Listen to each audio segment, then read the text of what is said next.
Welcome to the Shenandoah Valley Partnership Cooking Class. Thanks for joining us today. We're going to have fun today. We're going to make gingerbread houses. I hope this is much fun, maybe humorous to you, because this is kind of new to me. I also want to introduce our hostess. We are in a model home. Kehris Snead is the senior project manager of the Reserve at Stoneport. Kehris? Thank you, Jay. It's a pleasure to be here today in one of your model homes. We are looking forward to this. Why don't you tell the audience about the development? Well, I'm really excited to have you here today. And just a little recap. So the Reserve at Stoneport is a luxury apartment home, non-undergrad, which is actually the first for the Harrisonburg market. Crazy to think that we're almost a decade old. Our anniversary is in January. We'll be 9 years old. Cathcart Group develops, constructs, and manages the project. Yeah, and I like the part that you said for non-graduates. JMU is a major university in our area with a lot of students, and a lot of the housing is for the students there, correct? It is, you are correct. So I know for years, and I come from student housing, but all of the new and luxury apartment communities were actually targeted for the undergrads at JMU, which is great. But then the Cathcart Group saw a need for, in the market to bring something for the professionals and yeah, the growing professional population that we have here. That's what we're trying to talk about for this particular program. And it is on housing, and that's the reason we're doing the gingerbread houses along with this. But it is great to talk about a new development because typically we know in rural regions there is a little more issues with housing sometimes, a lot of the housing stock, but yet you have a major development here and from an acreage standpoint and a unit standpoint. We do. We're 408 units here at the Reserve at Stoneport, and we sit on about 22 acres. And we have done so well here in the market. We're actually, Cathcart Group is going to be building another one. We have just broken ground on that. That's the message we want to send. Yeah, so for the Wentworth, which is going to bring another 271 apartment homes, again in the luxury category. Well, thank you. Yes, thank you. Opening up your model home here for us to have fun in it today. You're welcome to stay around. I will. Might be. I'll be the judge. Yes, I'll be the judge. At the end. Okay. Yeah. Thank you, Kehris. Thank you very much, Jay. I would like to introduce our two guests that are experts in the field of housing here. We're going to call them experts in the field, but they are. Olivia Wright with the Central Shenandoah Planning District Commission. I may see SPDC a lot instead of that. Hi, Olivia. And Jay. Karl Waizecker with Kline. Hi, Jay. It's good to have both of y'all on here because they're the ones that know the detail about the housing market here. And so if y'all could step in a little closer, there we go. Karl, why don't we start off with you giving sort of an overview of how you see the market here? Wow, that's a big question. And we have about 10, 15 minutes before we have to start making this, so go ahead. So, this has been a challenging year in real estate. The rising interest rates that we started to see at the end of last year and carried over managed to kill supply and demand at the same time. So sellers who had a lower interest rate did not want to give that up and move to a house with a higher rate. And buyers either didn't like the higher rates or just flat out couldn't afford it.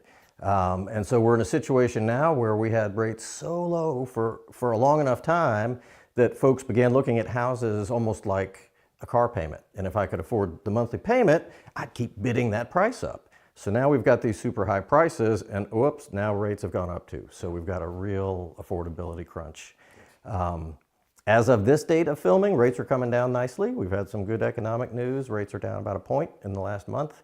And the economic wizards say that's going to continue slowly but steadily through next year. So I'm fairly encouraged. We've had a tremendous amount of pent-up demand over the last 10 years or so, and that's really been increased this year with so many folks on the sideline. That's great. Thank you. I'm going to turn to Olivia, but as always, I forget something. if you're cooking along with us, go ahead and get the white candy melted. I forgot to say that, and that's something that you're going to need to do. And you notice that we're using the white candy rather than the piping that comes with some of the kits because, frankly, the white candy works better. Olivia. Jay. Yeah, you're working on a housing study. You want to tell us about Absolutely. Sure. So at the Central Shenandoah Planning District Commission, our region is really similar to your region. So we assist the localities in the Harrisonburg MSA, the Stanton MSA, but also our more rural localities, so Bath and Highland and the Rockbridge area as well. And we have actually never done a region-wide study of housing in this area before. So we're learning a lot. We're about a year and a half into a 2-year process.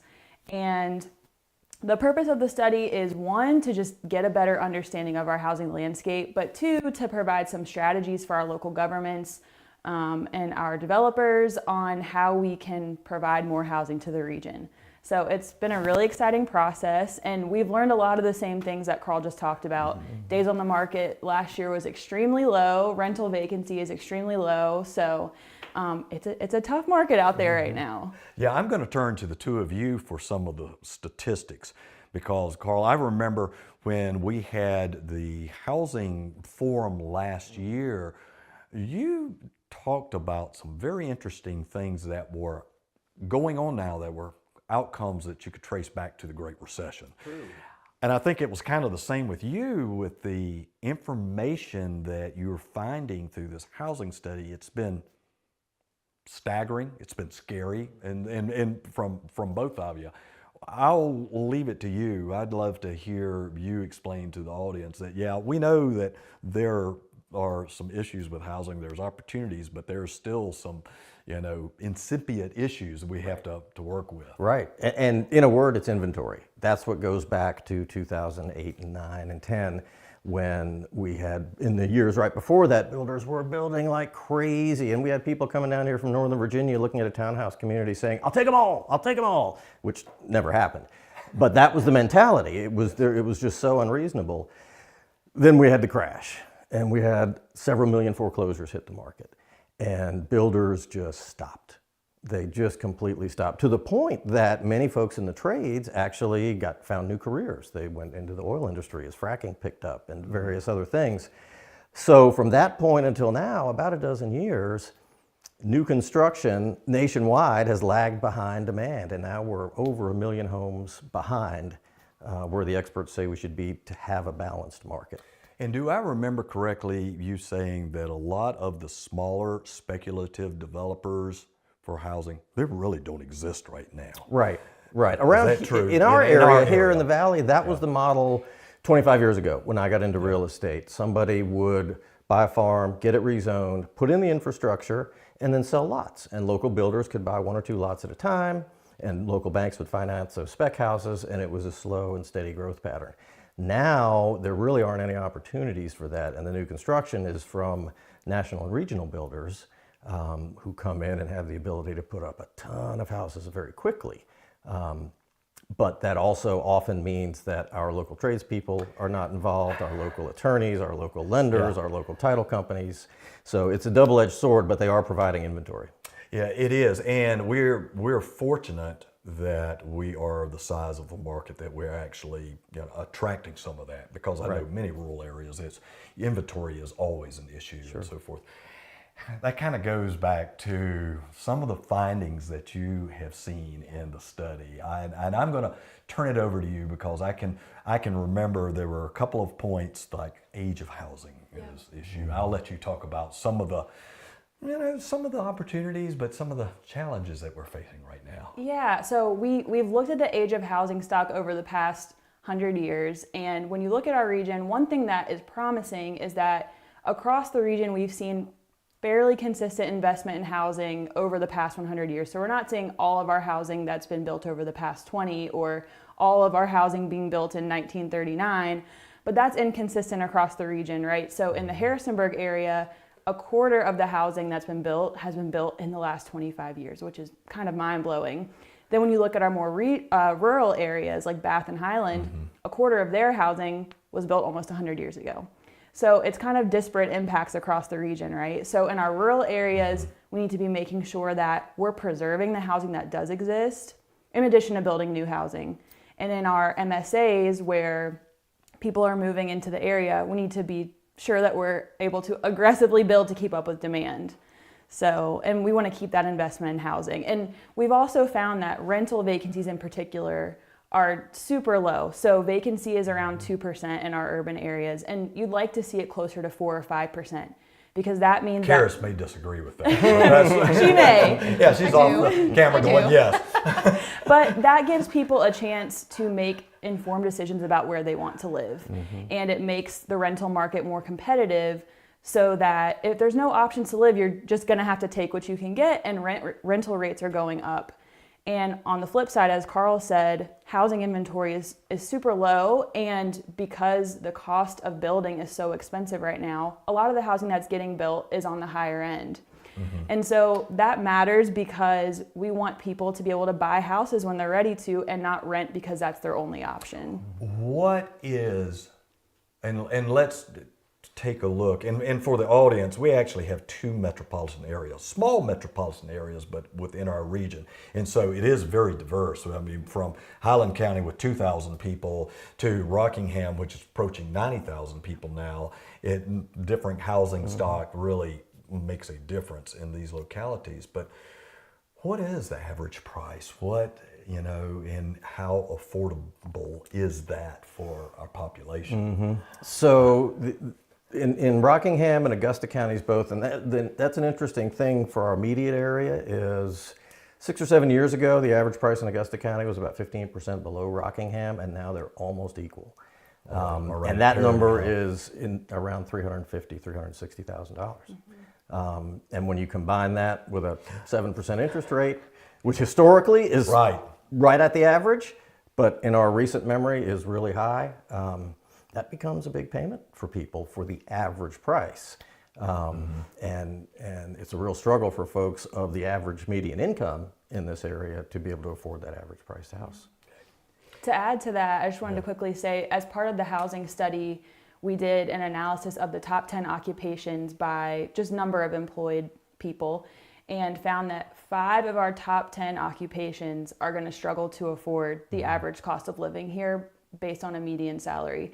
Now, most of those top 5 occupations are our service industry, our hospitality and tourism. Those are extremely important to the valley. So because of the tourism. Exactly. So it's important that we're building housing that can keep those folks housed, so that they stay here and continue working here and contributing to the economy. Yes. We'll talk a little more about challenges and opportunities, but now we're going to try to get started on some very affordable housing, gingerbread housing, and bear with me. I think that Olivia on your left here is a little more seasoned about doing gingerbread houses than Karl and I, but I think we're going to have fun with this. So you will notice that we have all kinds of goodies out in front of us here that, use your imagination with gingerbread. That's what I have been told, and we are going to do that. And the kits here are what you have received, and so maybe this will be helpful, or maybe you'll learn some things not to do with that. So we're going to get started with the basics, and we are using the basics. We're just going to do the panels right now and then let this stuff cool. That's the way I'm going to do it. You can advise that differently. Sounds good. But we're using the white chocolate and get started. I mean, here's what I'm going to do.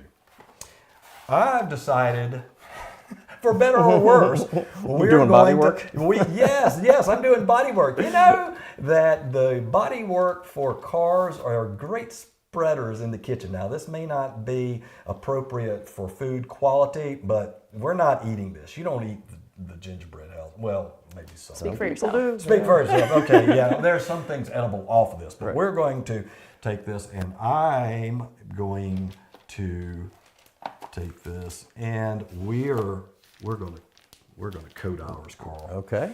And I'm going to just get. I'm going to follow him. Yep. put the white candy on the spreader. You want to just spread that across the roof and Across the roof. and panels and Okay. and help yourself. Thank you. There.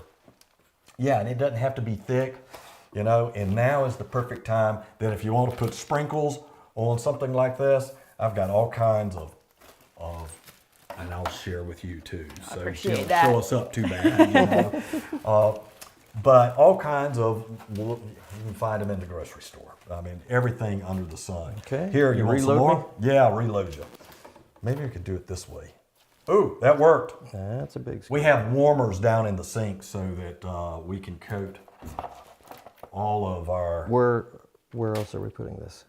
I'm going to do every wall in the front too. And then we can come back So in. Now, I'm not doing colored icing. That's the way you can really highlight things. But right now, it's so easy to, once you put the chocolate on, I'm going to sprinkle this over the roof.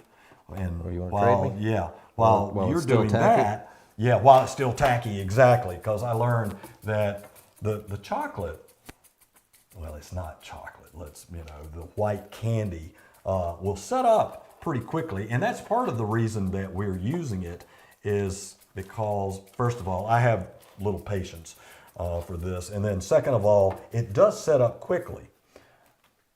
And if you're not in a hurry to get stuff done, I found out that you wind up having to coat individual pieces. You were doing a lot better job of that than I was. Mine's not looking great. Here It's a you work in go. progress. Yeah. There we go. Okay. Oh, it's not bad. Once you get all of the, like I'm an expert. Once you get the stuff on there, it's not a problem. All right. It'll look intentional at that point. I'm trusting I the don't process. know about that.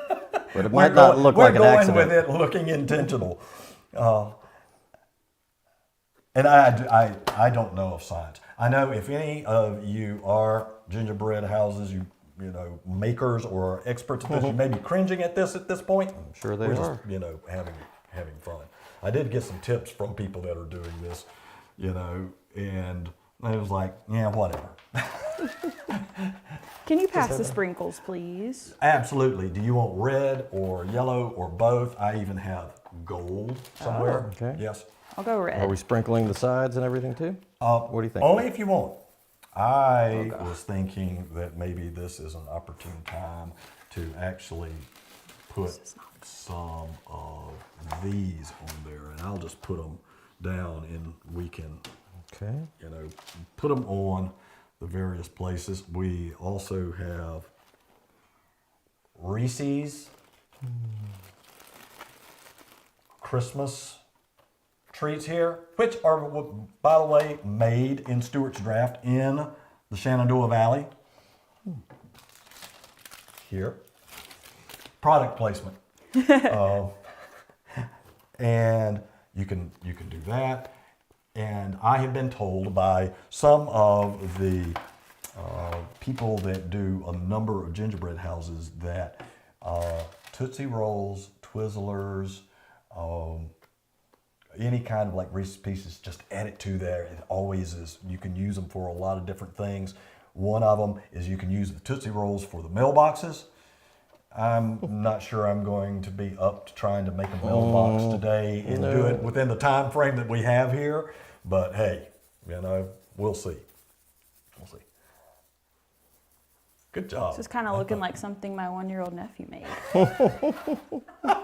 I understand. I would consider it a compliment if somebody said that about mine. Any of the gumdrops or anything like that, or Gumdrops this, sound great. Let's go okay, with I'm that. gonna go with that's the not gumdrops. Thank you. Okay, That's not working. I like that. We are also using. Look at this, gummies, Christmas tree gummies. I know, and I'm gonna right there put a green one on There we go. the other Big side. welcome sign. Snowmen, snow persons. Am I being incorrect? That was beautiful. Whatever. I'm trying to be right, and I don't want to put too many of big things on there because then that will and not balance on the look. It sounds like I know what I'm talking about, but we know better. Oh, yes. Those are fun. Let's see. Very nice. Yeah. We need to do some real Yeah, ones. I let's like put some that of idea. those Here. maybe on the roof. And I then wonder if they'd stay. while we are, No, it's not going to stay. yeah, well, you know, that's easy. Just add some to Okay. the warmer. Use your warmer if you need to make it stick. Oh. And that's the other thing. Great is idea. We're using warmers for the white candy. I may have already said that. I can't remember. But keep some in a really fluid state so you can just use it. It just works like glue. You can just put it on there, or you can put it on the house itself and stick the ornament on. Carl's got this figured out. He's using spreader. There you go. Whew. I think I'm losing this competition. Turns out building affordable housing is tougher than we It's thought. a challenge. Well, you And know, we didn't even have to apply for a permit. Yeah. Well, and maybe that says something about the standard of the housing that we're doing. But you actually mentioned that. We can, you know, as you're finishing up, we're going to continue our program now here and let these cool. You can still add stuff, Carl. Okay. You don't have to. I think I might take a couple more. A couple more? Okay. I got candy canes and we got chocolate, you know, kisses over here. Perfect. This is the one that's here is one I did last night. You know, I'm just pointing out the chimney and the smoke coming from it. Hershey Kisses, just pointing it out. Yeah, I like the firewood. Yeah, and the Tootsie Rolls are good for the firewood stack there. Okay. What do you need? We have marshmallows. We have all Let's go kinds with of those stuff. Christmas trees. Okay. Yes, I love Those look delicious. these. Challenges in housing Yeah. is affordability. You mentioned two things, Olivia, that I wanted y'all to talk about. But part of that challenge is you mentioned the development cost, which is number one, and cost of materials. And where are we here, you know, in sort of the affordability side of things, and what, you know, the challenges are that we are facing related to that? Yeah. Well, with the housing study, we did a number of focus groups with developers because I'm certainly not a development expert and I've learned a ton through this process. I think sometimes there's a perception that developers only want to build luxury housing, but what I've heard in talking to developers around the valley is that that's definitely not the case. There are a lot of people who want to build housing that our workforce can afford, but it doesn't pencil out without some sort of subsidy or without, you know, making the process of development easier. So what we've heard would be really beneficial to developers is to expedite the development process to make things easier. Even rearranging when developers have to pay for certain permitting can make a huge difference. And so we've learned that it's going to be really important for our localities to be active partners with developers and listen to kind of what their needs are so that we can actually get affordable housing in the ground. Yeah, thank you. Yeah, I would agree completely. I think when builders come to us, generally their first question is, what does the market need? Not how can I sell this particular product I've already conceived of. But as Olivia said, there's a lot of challenges to being able to put a house on the market for prices that people can afford right now with the timing of the process, the fees involved. And I think a lot of it's regulatory. The city of Harrisonburg has done a great job of taking a look at their zoning and figuring ways where we could get more density, smaller lots, and therefore each unit becomes a little bit more affordable. And I think as other localities kind of take a look at that, we might turn the corner. I'm glad that you highlighted that because people don't perceive that us being in a rural region that we really need to worry about densities. But the fact of it is that if you let it sprawl, it's inefficient to serve, it's more costly with all of the infrastructure to provide, and it's actually eating up very much of what we want to preserve here in the valley, which is our agricultural and scenic, you know, beauty that we're here. What we have here, I guess the question is, We understand the regulations. They're here for a reason, and we need to abide by that to preserve what we want. But are we at a tipping point right now of where if you do all of that, and I know that Kehris can probably nod to this, but for a development of this size, it's costly, to put that into the ground, regardless of the price point of the housing in many ways, isn't it? For sure. For sure. Those startup costs are there no matter what you're building. So it's getting more folks on that same piece of land that helps manage the prices a little bit. And like you mentioned, the supply chain issues folks have had. Anytime it takes a builder longer than what they plan to build a house, that's costing them money because they typically have a line of credit and they're paying interest on all those materials and everything until they sell the house. So that has been another thing that's really driven the cost up. And I've heard builders say recently that some things like lumber are getting more reasonable, but electrical supplies and some plumbing supplies, sometimes, it's like they just don't exist. Or if you have to have something custom made, they might tell you it's going to be 6 or 9 months. So those kind of things that stretch out the process cost everybody. Yes, I was building during the pandemic, and it was but it was before the cost went really sky high. But you're right, those supply chain issues haven't ended. Not completely. Sent them not completely, and you never know what particular item it is that may be a problem. And that's a challenge for everybody, we understand. But a little bit more of a challenge for us in the rural, we only have so many places we can go to get that kind of information. Kind of what price point, Olivia? This is a hard question, I know, but kind of what price point do you think we need to be at, to satisfy our average worker?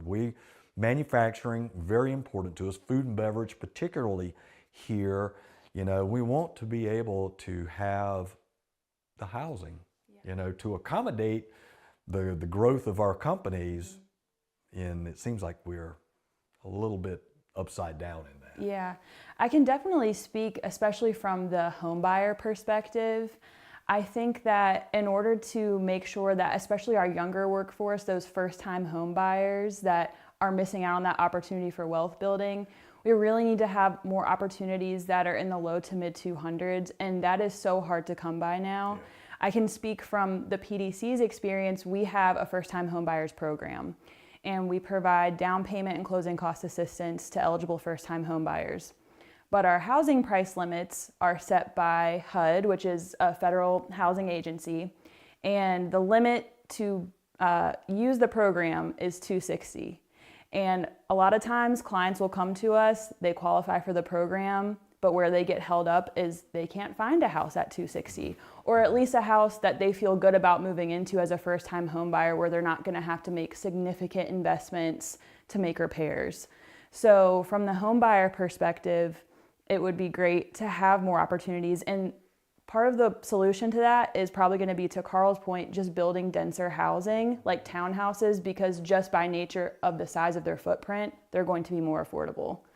So, yes. Yeah. And sometimes, let's be honest, that's a hard sell in an area that has traditionally been rural and it's farmland, and people value that land. That's not a concept. But it's evolving. Evolving. If we kind of compare ourselves to Northern Virginia, and we're 20 or so years behind, what we saw up there were all these townhouses, 3-story townhouses all of a sudden, garages on the bottom and then 2 stories. Folks tried that here 10 or 15 years ago and it didn't sell. Now that's what you have, just because that's what you have. That's my choice if I'm in that price range, unless I want something that's a little more rural and have a little longer drive to work. But I think we can learn a lot by looking at other markets and how they've handled this kind of growth, both their successes and their mistakes. Kehris, come back in here for a second. I've got a question for you. Talk about your availability of a different style of housing here. Oh my gosh. Because I don't know. I should have done my research ahead of time. How much time do we really have? So we wanted to make sure that we had something for everyone. We've got 1s, 2s, and 3 bedroom floor plans. I've got 1 bedrooms with lofts and a couple different options of those. 2-bedroom with loft, 3-bedroom with loft. I have 1 with garage, 2 with garage, 3 with garage. Apartments, townhouses. They're fee all simple? apartments. All apartments. Okay. They're all apartments. Yes. The lofts are actually 2 stories. Okay. We have garages that are attached to apartments. I have garages that are extra that they can lease separately. I have some buildings that have elevator access. We have terrace level apartments, so those are easily accessible as well. And Wow. I have a question. Yes. So you mentioned that this is for non-undergraduate students. That's correct. Are you seeing any trends in the households that are living here? Is it graduate students? Is it families? Or is it really across the board? Honestly, it is across the board. We probably have a good handful or 2 of grad students from JMU, and then it is just going to be a great mix from everyone. I try to talk to the realtors because, as you're selling a home, you haven't bought a home yet, you haven't found the perfect place, or you're waiting for your home to be built. We have short-term lease options. We can do something as short as 3 months, and you guys were talking about the affordability, so something that's fun. So while we are a luxury apartment community, we're 2 phases, and our second phase was actually financed through Virginia Housing to help promote the workforce program. Yeah, talk about that. Yes, I would love to. Yeah. So what that means is 20% of our apartments in phase 2 would have renters who don't make more than, and I think right now it changes every year, and I think we're right at about $71,000 for the median income. So the total household income cannot exceed, that amount. So that was kind of Cathcart's way of just making sure that, we're accommodating everyone. So. Yeah. And we appreciate that. It's meaningful for us, in a rural area that is growing, and like you said, inventory, days on market low, but there is a different level of housing for the different people here. And I think that's something we can learn from other markets. If you look at Northern Virginia, when somebody builds a large community, they're building an elementary school. And if somebody wants to get a luxury community approved, maybe the municipality says, okay, we'll do that, but 20% has to be workforce housing. Yeah. And that's how you can kind of blend things. I think it's not, a lot of people around here now are very afraid of overdevelopment and pressure on the schools and pressure on the roads. And I think, we're not the first people this has happened to. We can learn from others. Yes, and in fairness, some of those people see Northern Virginia and think we're growing at the same rate, and we are nowhere close to that. We're 3% population growth, which is fantastic for a rural area, but it's not. Right. Some of these other markets, and I agree with you. We're going to sort of wrap up this portion, and then we're going to finish the houses here.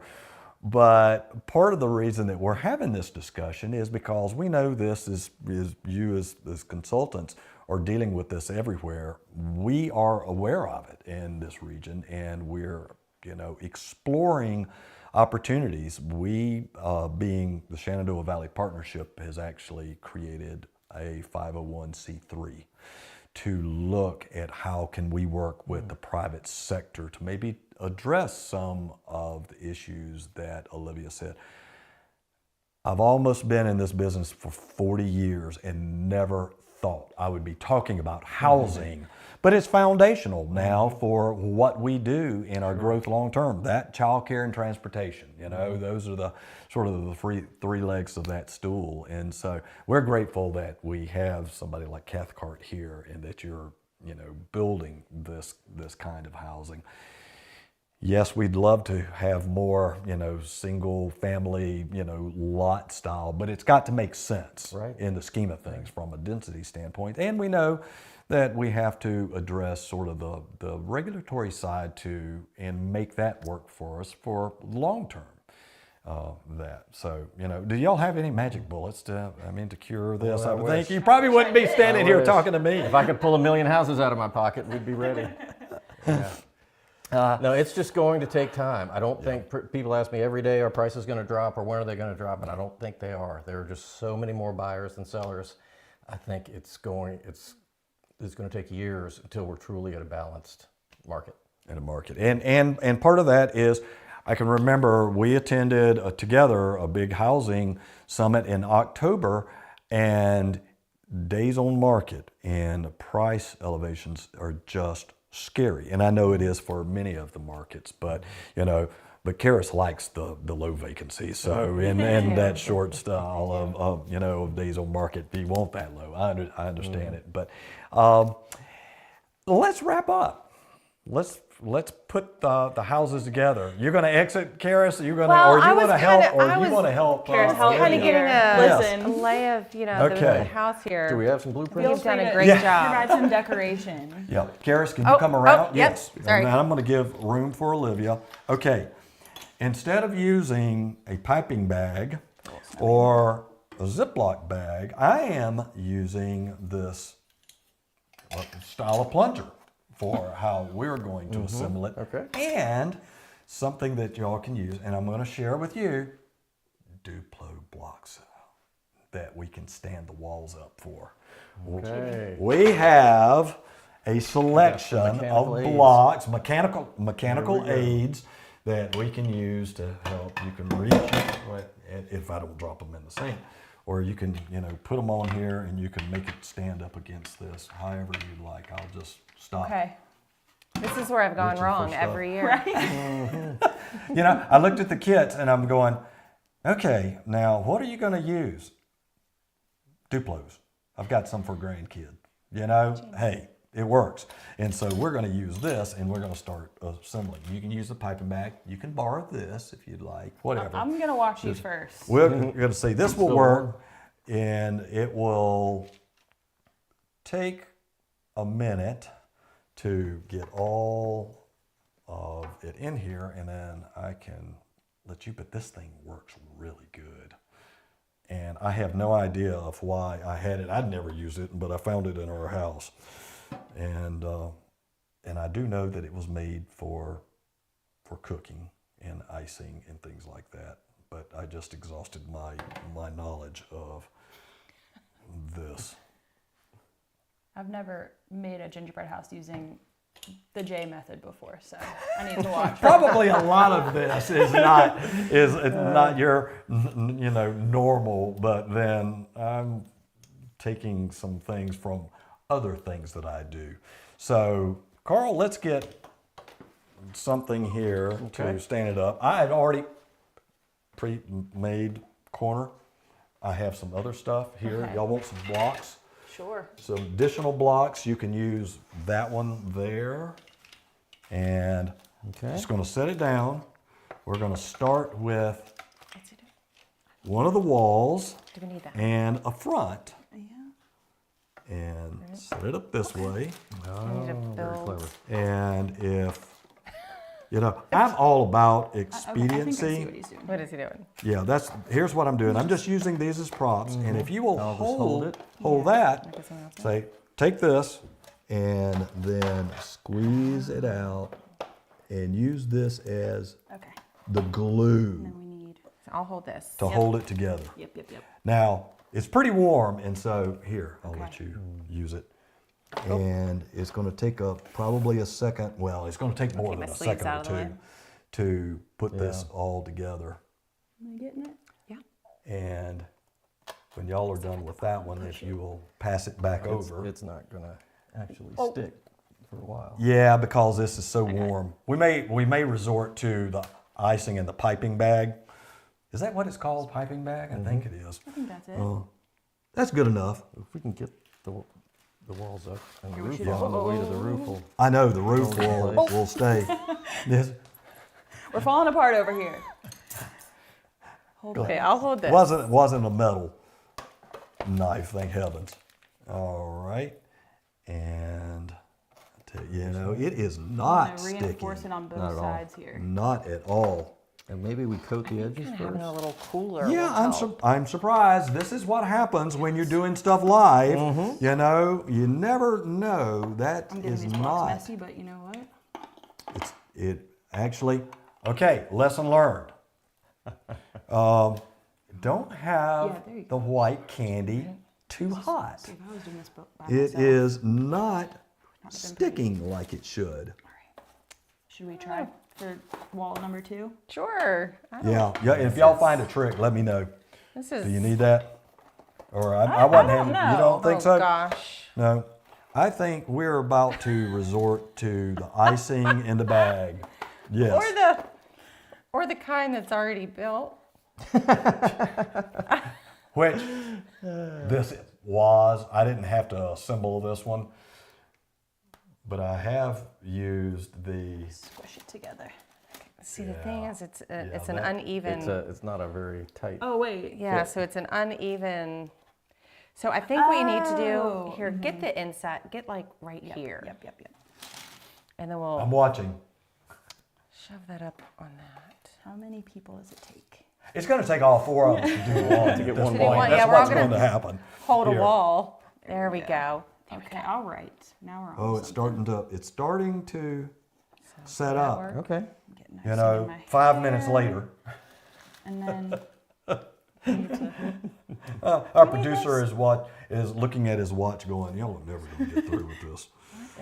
if we just do the There are front. some real life parallels to building No a one new has house. to. Yeah, you know, There's and I- unexpected stuff that happens. slap it That on is the bottom. delays. That is exactly right.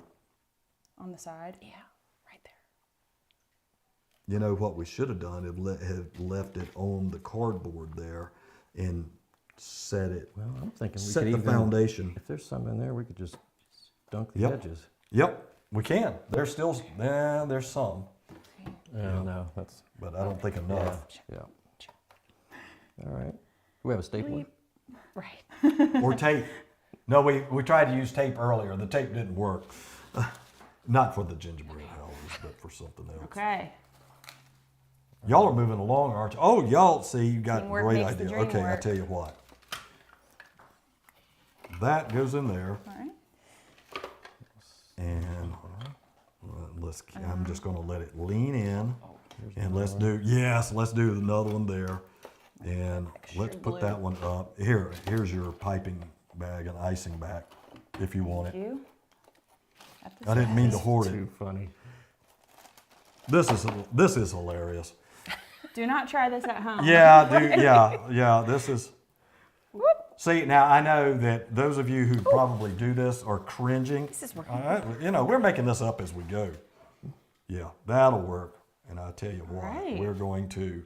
Oh, take this here. Oh, I've got the some of door's the on the icing Okay. on We'll the just flip it around. on the surface here. Okay. Did y'all get it?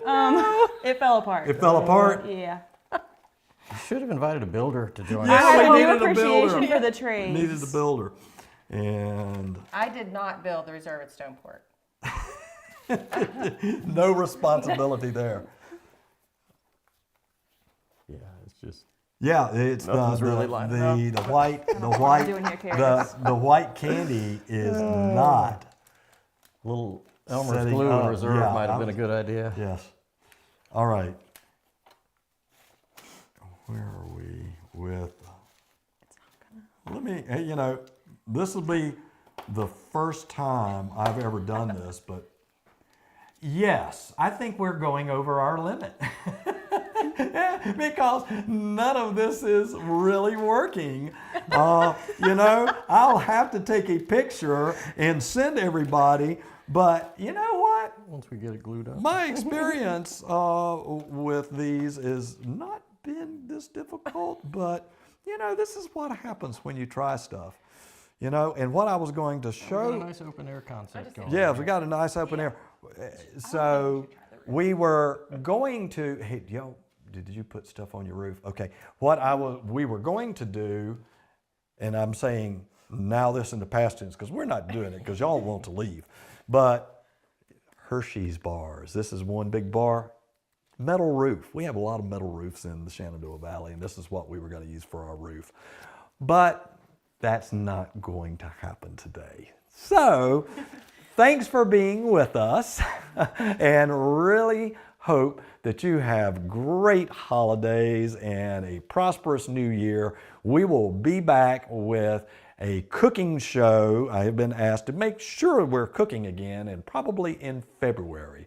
And so until then, I hope you have great holidays. Cherish those that you love. Be understanding of those who are unlike you and be good to yourself. Goodbye.